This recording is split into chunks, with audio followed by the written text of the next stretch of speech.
הפועל ירוחם, עם סבנסון, הדייני מסתובב ברחבה, הדייני, קצת יותר מדי סיבובים, סבנסון! רגע, בוא נראה עכשיו את הקבוצה הזאת, פרן גרסיה לרחבה! זה אחד להסתיים ברשת!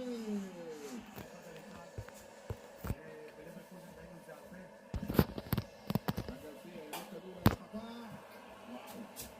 ארסן הוביד את זה, פחות עולה באגף שלו, אנחנו רוצים את הניסיונות לשמאל של פרן גרסיה, אבל שלא יהיו אשליות, עוד מעט גם סרט יתחיל להפעיל את היכולות שלו באגף.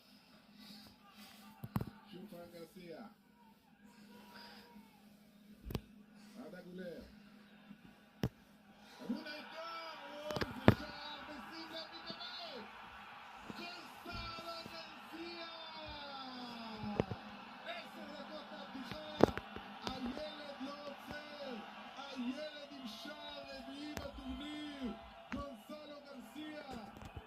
איזה סיפור מהאגדות. איזה חלוץ גונסלו. בנילה, שוביני, הולך לקו, נתן את הכדור, ניסה, לא הצליח במקרה הזה. גונסלו גרסיה, בנילה, איזה שחקן. גונסלו גרסיה, מכניס שכן הקווים, בנילה, עדה גולר, שוב גונסלו, תראה את אלכסנדר ארנולד, 2-1! ומגיע לו להבקיע לפרן גרסיה, המגן השמאלי. 2-0 ריאל מדריד.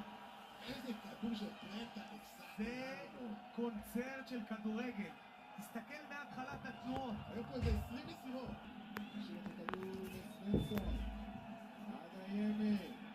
מאבד את זה עכשיו. עבירה של סבנסון.